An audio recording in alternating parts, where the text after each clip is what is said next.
नमस्ते दोस्तों, मैं वास्तुशास्त्री डॉक्टर सुमित्रा गोल आज आपको बताऊंगी कि नरक चतुर्दशी जो है इसमें क्या क्या करें। सबसे पहली बात, सुबह जल्दी उठें, उसको रूप चौदस भी बोलते हैं। उस दिन जल्दी उठें, सूर्योदय से पहले उपटन लगाएं और स्नान करें। ये सबसे ज़रूरी है। ये करने से आपके घर के क्लेश, द्वेष और दूर होते हैं और साथ ही साथ आप संपन्नता, सुख और धन धान्य की तरफ आपकी वृद्धि होती है। आपके जीवन में सफलताएं बढ़ती है। तो रूप चौदस को बिल्कुल भी इग्नोर ना करें। उस दिन ज़रूर सूर्योदय से पहले स्नान करें। अब दूसरी बात होती है इस दिन और क्या करें। सबसे महत्वपूर्ण है कि इस दिन दिया जलाना चाहिए। तो यहाँ पे इससे रिलेटेड एक नियम है कि 5 दिया पहले जलाएं। इस 5 दिया में से एक दिया अपने नॉर्थ ईस्ट कॉर्नर पे रखें, दूसरा जहाँ पर आपके किचन में गैस जलता है वहाँ रखें, और तीसरा जहाँ आपका पानी का स्रोत है किचन में, चाहे वो आपका एक्वागार्ड हो या कोई भी पानी का फिल्टर हो, वहाँ रखें। इसके अलावा बच गया 2 दिया। एक दिया को वड़ के पेड़ पे रखना होगा और एक पीपल। इसके अलावा 14 दिया आपको चासनी है। आप इसको तेल से जलाएंगे और इन 14 के 14 दिया को अपने घर के दहलीज के बाहर इस तरीके से रखना है कि उस दीपक का मुंह पश्चिम दिशा की तरफ हो। और जो घर की जो बुजुर्ग महिला है उनको एक दिया जलाना है और पूरे घर में घूमना है। हर रूम में एंटर करना है, हर रूम के कोने कोने तक जहाँ जहाँ वो जा सकते हैं, जहाँ फर्नीचर नहीं है वहाँ तक उनको जाना है।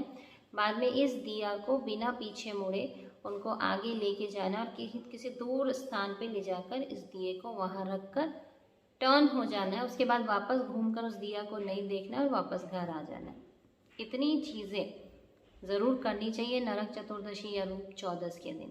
खास बात एक बताना चाहूँगी दिवाली से जुड़ी। चाहे आप धनतेरस की पूजा कर रहे हो या दिवाली के दिन ही आप माँ लक्ष्मी की पूजा कर रहे हैं, बिल्कुल ये सख्त वर्जित है कि आप ऐसी किसी भी लक्ष्मी जी की फ़ोटो या प्रतिमा या मूर्ति की पूजा ना करें जिसमें उल्लू बना हुआ हो। ये बिल्कुल भी वर्जित है।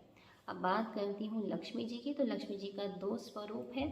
एक जो स्वर्ग में रहती है जिनको श्री रूपा बोलते हैं, और एक जो हमारे भौतिक जगत की जो लक्ष्मी माता है, उन लक्ष्मी जी जिनको हम बोलते हैं, उनका एक स्वरूप है जो भौतिक जगत के लिए। अब बात करती हूँ जो स्वर्ग के लिए है, वो कमल पर विराजमान है। और जो हमारे पृथ्वी के लिए हैं, जैसे कि मैंने पहले भी कई बार बोला है, वो भगवान विष्णु के साथ है। अब बात ये होती है कि दिवाली या धनतेरस की जब हम पूजा कर रहे हैं और हम लक्ष्मी माँ की पूजा कर रहे हैं, तो हम किस प्रतिमा की पूजा करें। तो मैं ये बताना चाहूँगी, जब आप पूजा कर रहे हैं तो लक्ष्मी जी की वैसी ही एक मूर्ति या फोटो लें जिसमें लक्ष्मी जी कमल पर विराजमान है, उनके बगल में गणेश जी हैं, सरस्वती जी हैं, और जिनके बगल में हाथी हो और हाथी का सूंड ऊपर की तरफ हो, आसमान की तरफ घूमा हुआ हो, और उसके मुंह में कलश हो, सूंड में कलश लगा हुआ हो, और उस कलश से धन की वर्षा हो रही हो। यहाँ तक कि लक्ष्मी जी के हाथ में भी कलश हो जिससे धन की वर्षा हो रही है। इसी स्वरूप का हमें पूजा करना है। अब जिनके पास इस स्वरूप की फ़ोटो नहीं है, वो मन में भगवान की वैसी धारणा करें कि मैं उन्हीं लक्ष्मी माता की पूजा कर रहा हूँ। इसको पिक्चराइज कर लें जो मैंने अभी बताया।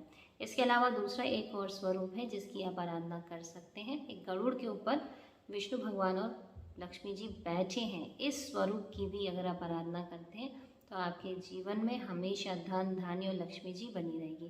दीपावली पर आप सबको हार्दिक शुभकामनाएं। और सबके घरों में जिस प्रकार दीपक उज्ज्वलता करता है, अंधकार को मिटाता है, हमारे घरों में भी उजाला हो और हमारे मन में भी। नमस्कार।